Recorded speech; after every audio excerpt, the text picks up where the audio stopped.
Hey everyone, Dominic here, bringing you another Ravening report. This time we've got 4,500 point game, Vampire Covenant versus Kingdom of Equitaine. The deployment type for this game was Battle Line, and the secondary was King of the Hill. Here's a quick overview of the table before we get into it. So for terrain we have a fence, forest, a hill over here. He's got another fence over here, impassable, hill, and finally a field. For Kingdom of Equitaine, he's got a unit of Pegasus Knights, a unit of Yeomen. I believe these are Knights of the Realm. He's got a unit of Grail Knights with his General and the Wizard Adept in here. Next to that, he's got a unit of, I believe these are Knights Aspirant with the Impact Hit banner.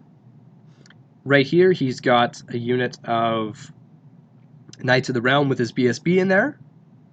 And then he also has a Trebuchet and a Scorpion to finish off.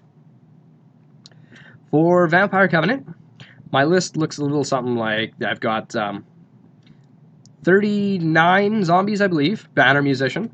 I've got a Wizard or a Necromancer Adept of Evocation in there with the Talisman of the Void.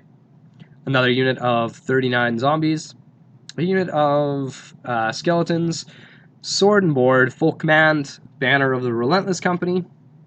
Inside that unit, changing it up a little bit, I actually have a Vampire Courtier. He's an Apprentice, Evocation, with paired weapons, Touch of Greatness on them, and he's got the Flying Horror upgrade. Over here, I've got a unit of 10 Wraiths. I've got my Screaming Horror next to that. A unit of 4 Great Bats. I've got a unit of 11 Barrow Knights, Full Command, and the Black Standard of Zavgod. In that unit is the army's general. He's a Vampire Count, Independent Bloodline, Skeletal Steed, Heavy Armor, Shield. He's got the Blade of Truth Thirst. He's got the Eternity Gem, and he has the Talisman of Shielding. Arcane Knowledge is his vampiric upgrade. Lastly, finishing off, I've got 2 units of Winged Reapers with paired weapons. Here's just a shot of the field. After a little bit, I actually dropped and went for first turn, and he did some Vanguard moves. So the Yeomen just speed forward right towards the army, and the Pegasus Knights on the side, they come over like so. So there's that. So this is the start of turn 1 for Vampire Covenant. I noticed that the Screaming Horror could go up and just get rid of the chaff, which I thought was a pretty good idea. But I didn't want these Pegasus Knights to potentially get a flank charge over here. So what I did is I moved the unit of Winged Reapers in a line just before. I figured that they could hold that up. For whatever reason, though, I completely missed this flank charge over here.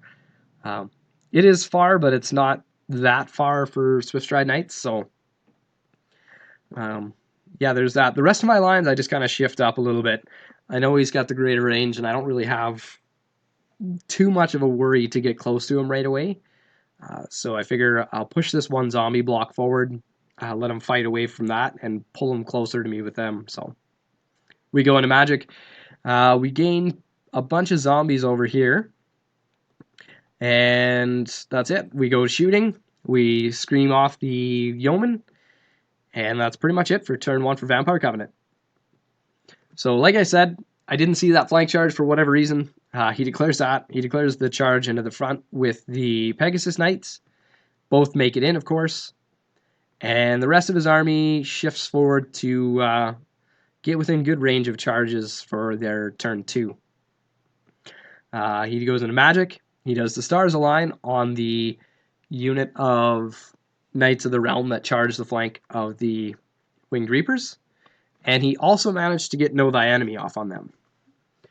He's only got 2 spells, and he managed to get both of them off. It was just kind of an unfortunate dice roll on my part, but he does a Scorpion Shot over here, doesn't manage to do anything, and we go into combat. With those buffs, the Knights just tear those two Winged Reapers apart, and the Pegasus Knights overrun, and they manage to get into the flank of that Screaming Horror anyway. He does only have 2 Knights that are in there, so just because of the placement of the terrain, he can't actually get any closer than that. But that's what the table looks like as we start turn 2 for Vampire Covenant. So these Wraiths can actually see to declare a charge against the Knights of the Realm over here. Even though they're buffed up, I still think I win that fight. So they make that charge, they get in. I move up the Winged Reapers behind this stuff just to pick up any of the scraps that might be left alive. And because of that, I also use my chaff.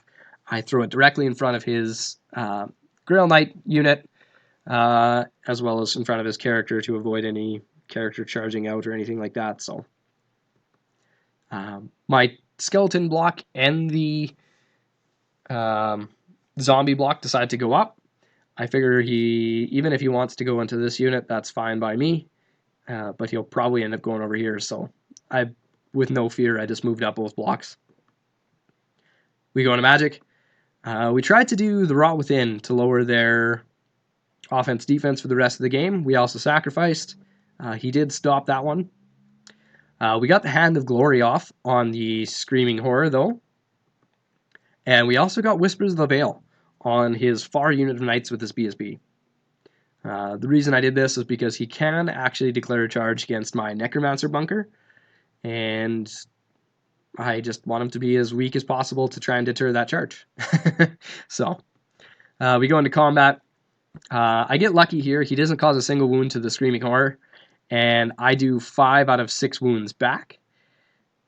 He flees, I restrain. He fled through here and died to a dangerous terrain check. In this one over here, he did manage to kill a few of the Wraiths, but in the end, I had him down to just the unit champion, and he fled. I tried to restrain pursuit, but apparently my dice just didn't want me to do that, so we caught him, chased him down, and now we're out of position a bit.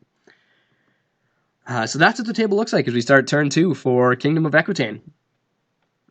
So his Grail Knights are going to get rid of that chaff, and that Knights of the Realm, or Knights Aspirant right behind, are going to go into the zombie block.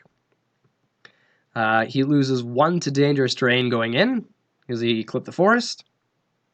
So that lost a few of his impact hits. And he goes into Magic. Again, he manages to get both of his 2 spells off on that Knights Aspirant unit. And then he fired the Trebuchet. It hits the skeletons, knocks off about 10 or 11 or so. And then he fires a Scorpion over here. It hits, it wounds, but I managed to save it on the Hand of Glory. He goes into combat, wipes out those Great Bats, no problem, and then does a bunch of damage to the zombies. But I think there was like 50-odd zombies in that unit to start, so he's got a lot of zombies to chew through there with my turn coming up. So this is the start of turn 3 for Vampire Covenant. I didn't take an overpan shot here, but what I decided to do is the skeletons are going to go into this charge over here. It is a little bit further, but if it makes it in, it frees up some space. The Screaming Horror can actually see the flank over here, so he declares that charge. And then the Knight unit beside, as long as these guys make their charge, this is a very makeable charge for the Knights into the flank as well. Everybody makes it in, and that's how things are looking. One other thing I did is I moved the Wraiths out of line of sight of the Grail Knights over here.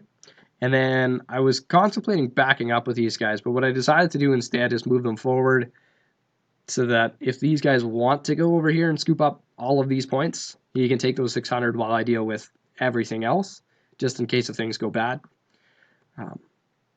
So yeah, we go into Magic phase. We do the Rot Within. Sacrifice again. Goes off this time, so his Grail Knights with his general in there are now -1/-1. And then we go into combat. So this one here, I knock him down to just 3 Knights. This is a picture of after break tests. He was minimized, so he actually managed to stay somehow. I guess the zombies did bleed a lot of combat res, but here's a maneuver that if anybody knows is 100% legal or not, it'd be really great to know. The Screaming Horror was further over this way, to the point where there was only one knight in base contact with these knights. So what I did was I reformed to give him my flank, so we're flank to flank. Again, I don't know if that's 100% legal or not. I think I've seen some other guys do it, but it seems a little bit fishy to me. But either way, basically now I've got two guys, two of the knights are in base contact. The Screaming Horror is still in base contact, and the zombies are still maximized as well. Just the positioning of how the things were, this guy is actually straight, so looking back, he probably should have been over more and would have changed things, but for whatever reason, these guys were aligned parallel. So what this allowed me to do is also block his Grail Knights from getting a rear charge or a flank charge into the Screaming Horror. Yeah, we go into this one. Unit champs fight it out. He kills my unit champ. The vampire kills one knight, and I think I actually lose or draw. Either way, we're just stuck sitting there fighting it out. Start of turn 3 for King of Equitaine. He charges in those Grail Knights into my Barrow Knights. They make it in, of course. He goes into magic. He gets Know Thy Enemy on the Grails and shooting. Does a scorpion shot over here, knocks off a couple wounds on the Reapers, and that's pretty much it. We go into combat. The Screaming Horror kills off these knights. In this one, because this was all tied together here, that big mess, my general actually issued a challenge. His general accepted it. He's got the D3 wound, D3 plus 1 wound item, as well as Killing Blow, whereas my guy has the Eternity Gem, so it kind of equals out to sweet nothingness. We don't do a single wound to each other. This is after combat res, so he did win this one, but not by a lot, and that's what that's looking like. Over here, his unit champion issued a challenge. The vampire had to take it this time, so I killed his unit champion, and I think I lose again, but not by a lot, so crumble out a few skeletons.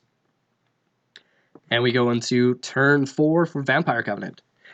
So these Winged Reapers, they are charging against the flank over here, and the Screaming Horror is going against the flank of these knights over here. Both charges make it in, and that's pretty much it. We go into magic. We do, I believe, the Rot Within on this unit. He stops this one, and then we do a Bubble Arise, and we manage to get a couple wounds back. I think just on, actually I don't even know if I did a bubble. I think I may have just done just the Barrow Knights. But either way, we got a couple wounds back there. We go into combat, and as you can see, this one was a bit surprising. So his BSB this time issues a challenge. My vampire, of course, has to accept it. We fight it out. I do a single wound to him, and then he just punks my guy back. He's got 3 attacks. He hits all 3 times, wounds all 3 times, and then just to add insult to injury, his horse causes a wound as well. So he got really lucky on them. I mean, I do have 0 defense on that vampire, but still, I was a little bit surprised there that happened. Because that happened, and he also got lucky on his saves for the Screaming Horror attack, I actually crumble out. So, lost the vampire, lost the Screaming Horror, and crumble out a few skeletons. Now that the fight is looking entirely different. We go into this fight over here. We're still locked in a challenge. We're still not doing any damage to each other. I do win this combat, but he sticks around. At this point in the game, start of turn 4, I guess, for King of Equitaine, my opponent remembers that he has the Green Knight and remembers to put him out. Probably could have come in handy a little bit earlier, but it is what it is. So he puts him over here and then moves him like so. just to threaten this objective, because that's the one that I have to capture. He goes into magic, and for the third time this game, he gets both of his spells cast on his units, so he does shooting. The trebuchet comes down, kills off a couple zombies, and that's pretty much it. We go into combat here. He finishes off my skeletons. Over here, I finish off the Grail Knights, put 2 wounds on the damsel. He fails his test, runs away. I restrain with these knights and catch his general and damsel with the Winged Reapers. So that's kind of how things are looking as we start turn 5 for Vampire Covenant. So here we're going into his knights. They make it in, of course. What I do for movement over here, I started with these guys. They reformed on the spot, so now they're facing the rear of the Green Knight. I was within 12, so the Necromancer that was in this unit actually ran into this unit, is now on the corner. And then these guys just marched forward to grab that objective. Without the Necromancer in there, I've got really no worry of him doing that. So we go into magic, and we get some wounds back on the Barrow Knights. And we go into that combat. This time I kill all but the unit champ, and including his BSB with the multiple wound 2 against standard, we finish him off no problem. He's got his, I think his unit champ is alive. He breaks, runs away, goes back here. I restrain my pursuit, give the flank to the Green Knight. In my movement phase, I had also moved up the Winged Reapers over here. And as you can see, when I did the Arise, I think I did it in a bubble, so I gained back wounds over here and zombies in this unit. So start of turn 5 for King of Equitaine. That Green Knight decides he's going to go for broke and go into those Barrow Knights. He makes it in, of course, and we go straight into combat. I think he did shooting, but didn't really do much. So over here, he puts all his attacks against my general. He does manage a wound, and I think I actually lose this fight because I didn't do anything to him. So this is going to be the start of turn 6 for Vampire Covenant. I charge the Trebuchet, makes it in, of course, and we also charge the Wraiths into the flank of the Green Knight. And they make it in. We go into Magic. We get Whispers of the Bale off on the Green Knight, and we do the Hand of Glory. I believe I cast this on the Barrow Knights. I can't quite remember. Either way, both spells go off. We go into combat. We wipe out the Green Knight, and we're sitting just like so, with nothing else to do. We fight this one for the Trebuchet. The Winged Reapers manage to kill the guy and do a 10-inch overrun into the Scorpion. So that made it there. And that's kind of what the table looks like. The turn 6 there for King of Equitaine. His last remaining knight doesn't rally, goes off the table, and this Scorpion dies in close combat to the Winged Reapers. So, as you can see, pretty big crushing victory for the Vampire Covenant there. Managed to table them and capture the secondary. Could have been quite a bit of a different game there, I think, off the start, with that sort of rookie mistake, given that I don't know why I didn't see that flank charge for whatever reason. I just didn't think about it, but luckily I was able to bounce back from that pretty easily. So, fun game. Hope you guys enjoy the battles. This is going to be just about the list I'm taking. There is a change up. We've got a tournament that both me and my opponent are heading to this upcoming weekend here. So I don't know if he's taking King of Equitaine, though. I think he's taking Sylvan Elves. I'm taking the Vampire Covenant list that I had with a few small changes here and there. Namely, I dropped one of them, but you'll see those in the upcoming battle. So stay tuned for the next one.